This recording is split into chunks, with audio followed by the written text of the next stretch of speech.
ভাই তোমার জন্য একটা সারপ্রাইজ আছে। কি সারপ্রাইজ? চোখটা বন্ধ করো না। এবার চোখটা খুলো। টান টানা।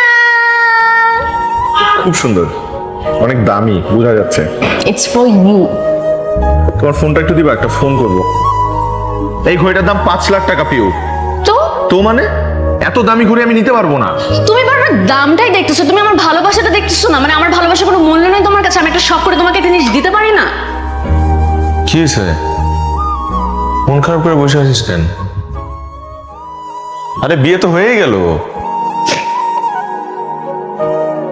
বিয়ে তো হয়েছে, কিন্তু সংসার করবো কি করে? এই ঘড়িটা রাখ, এইটা বিক্রি করে তোরা সংসারটা সাজায় নিস নে। আর ভাইয়া, তুমি আমার অনেক বড় উপকার করছো। তুমি তোমার এই বোনের একটু দোয়া করে দাও ভাইয়া।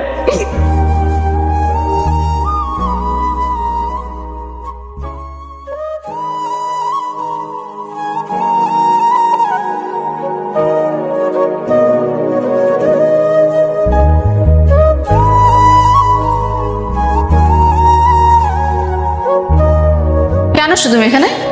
আমার বাসায় কেন আসছো? 6-7 দিন যাবো তুমি আমার ফোন ধরো। তুমি ধরতেছি না, কেন ধরবো?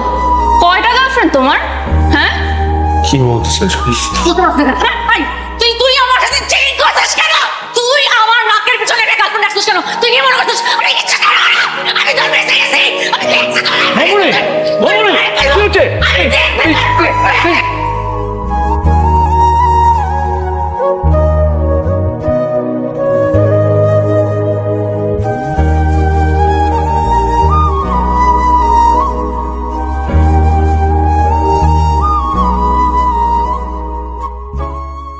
ভাইয়া, আমার নিজের খুব অপরাধী মনে হইতেছে।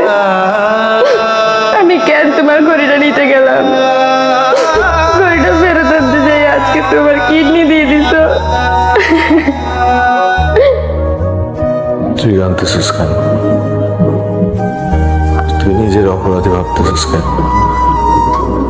এখানে তো তোর কোনো দোষ নেই, সবই নিয়তির খেলা। এখন শুধু এই ঘড়িটা ফেরত দিয়ে আমার নিজের দায় মুক্ত করতে হবে। ভাইয়া, আমি তোমার সাথে যাব। আমি যাইয়া ওই মেয়েরে বলবো আমার ফেরেশতার মতো বাইরে এসে কত ভুল বুঝছে।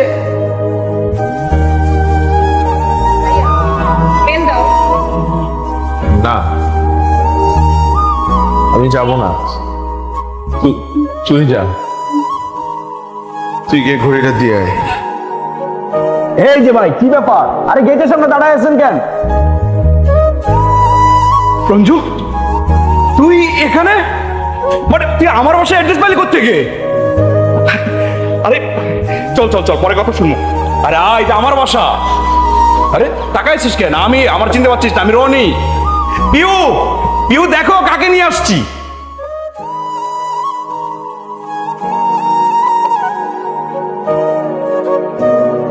পিউ, এ হচ্ছে রঞ্জু, আমার সবচেয়ে কাছের বোন। পিউ জানো, ওর জন্য তো তোমার সাথে আমার পরিচয় হয়েছে। জানিস দোস্ত, তুই যে অফিসে আমার চাকরি দিছিলি, ওই অফিসে ওর মামার সাথে আমার পরিচয় হয়। তারপর মামার সাথে একটা ভালো সম্পর্ক তৈরি হয়। ওর মামা আমার সাথে ওর বিয়ে ঠিক করে, তারপরে তো বিয়েটা হয়ে যায় আমাদের মধ্যে। আমি তো তোর বিয়েতে কিছুই দিতে পারলাম না। এই ঘড়িটা তোর বিয়ের গিফট। জানেন, এই ঘড়িটার পেছনে একটা গল্প আছে। তুই চুপ কর। না, আজকে আমি চুপ থাকবো না, আজকে আমাকে বলতে দাও। আমি যখন বয়ফ্রেন্ড দিয়ে বিয়ে করবো বলে পালিয়ে আসি, তখন ভাই আমাকে এই ঘড়িটা দেয়। আমি ঘড়িটা বিক্রি করি, 3 লক্ষ টাকা পাই। সেটা দিয়ে আমরা নতুন সংসার শুরু করি। এই ঘড়িটা ভাইয়া ওনার গার্লফ্রেন্ড দিয়েছিল। ওনার গার্লফ্রেন্ড ওনাকে ভুল বুঝে খুব অপমান করে, আর ঘড়িটা ফিরিয়ে আনার জন্য ভাইয়া তার একটা কিডনি বিক্রি করে দেয়। দোস্ত, ওই মেয়েটা এত নিষ্ঠুর। ভালোবাসা মানুষ কখনো নিষ্ঠুর হতে পারে না। ও হয়তোবা আমাকে ভুল বুঝে ঢুকে গেছে, অথবা খুব ভালো আছে হয়তো।